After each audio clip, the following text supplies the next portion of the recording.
you work areas of humor that are controversial and, according to some people, pretty sick.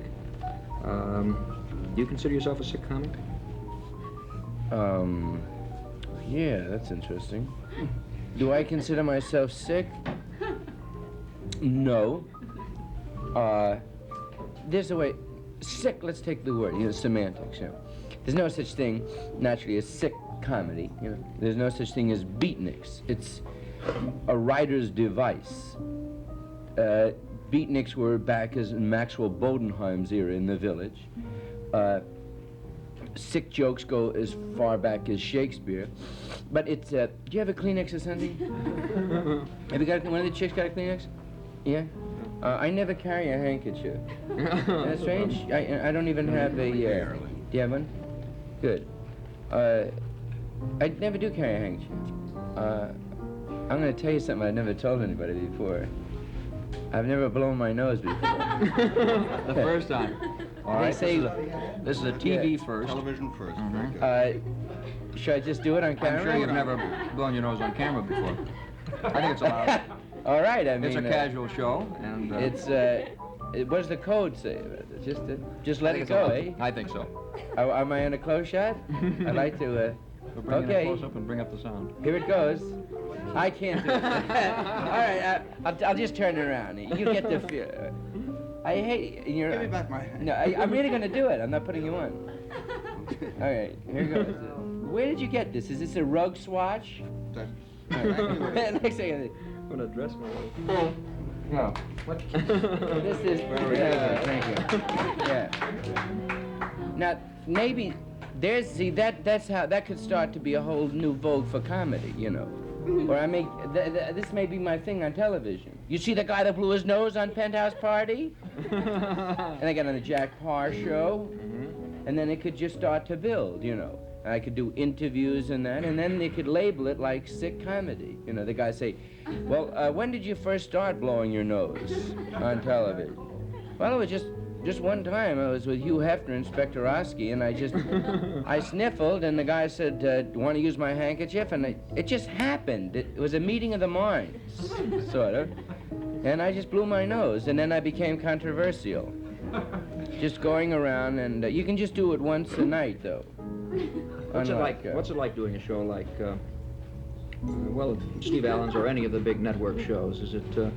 You can't blow your nose. That's one of the... No, there are some restrictions. You can't.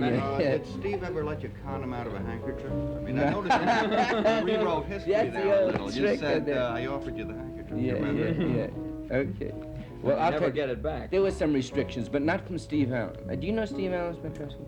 We used to work together. I think you'll agree, maybe, that I feel he is the most literate. He is probably the most erudite, humane humorist on the American scene today. Besides comedy, he's interested, and I'm not being facetious now, Strodium 90, Fallout. Does he ever send you any of that kind of literature? He's very active, with the Albert Schweitzer kind of thing, and I really like him. But he doesn't control the whole show. Profit motivation and sponsors do. So when I did the first show, they had, they're naturally afraid of the way I work, and it's a live show, it's not taped, so I could have, been pretty irreverent. So they had me audition, which is very hard for me. I do pretty spontaneous humor, and to do word-for-word comedy is just horrendous. So I did a joke, and Steve is cracking up, he's laughing. But the producer, Bill Harback, he's laughing, but he's got a little more to lose, like, that kind of thing. So I did a joke on the show. Oh yeah, I made reference to a joke I used to do, and I said that I have a tattoo, which I actually have. And I got this in Malta, in the Mediterranean, about 1942. And I said that, in the joke I did on the show, I said I smoked Marlboros when I was 6 years old and it grew up. Which is like a funny joke. Okay, now, then I went into a truism. And I said, because of this tattoo, I never can be buried in a Jewish cemetery. That's the truth. That's the Orthodox scene. You have to go out of the world the way you came in, with no marks or no changes, So when I got back from Malta, I was over at my aunt's house in Jamaica, Long Island, and she's very orthodox. So I'm in her kitchen, I'm washing with a Roki soap there, you know. So she pins the tattoo, and she flips, you know. She goes, ah! Ah! You know, so it's a real Jewish minor bird. Yeah. So she said, you're on your arm. You can't be back in the Jewish cemetery. I said, what do you nudge me for? Me, they'll cut the sword, they bury this in a Gentile cemetery, you know? And leave me alone. Okay, which is like cute and humorous. Okay, now, continuity says to me, you can't do that. You can't, so why not? He said, well, it's definitely offensive to the Jewish people. I said, you're a nut, man.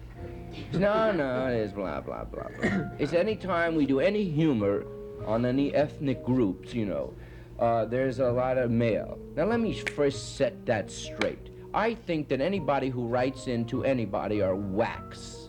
Nuts. Any of you people out of your skull out there who sit in and write stations, you know. Because I know anyone who's got a function, married women with children are too busy, you know, guys who work.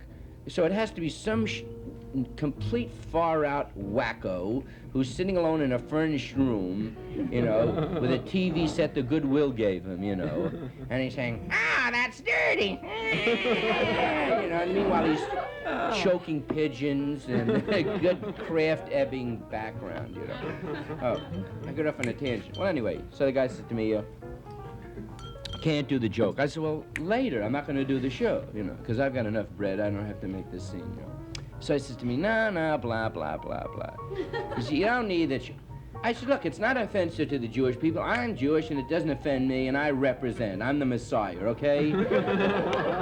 So I said, no. Okay, now, Dick, they have a whole hassle, you know. So the guy goes back, and there's about 20 guys. They all get together, and they talk it over. And the guy comes back, and he says, Lenny, we talked it all over, and it's definitely offensive to the Gentile people, too. I said, how do you figure that? He said, well, what you're saying in essence is that the Gentiles don't care what they bury. So, you know, go fight that kind of thing. Oh, wow.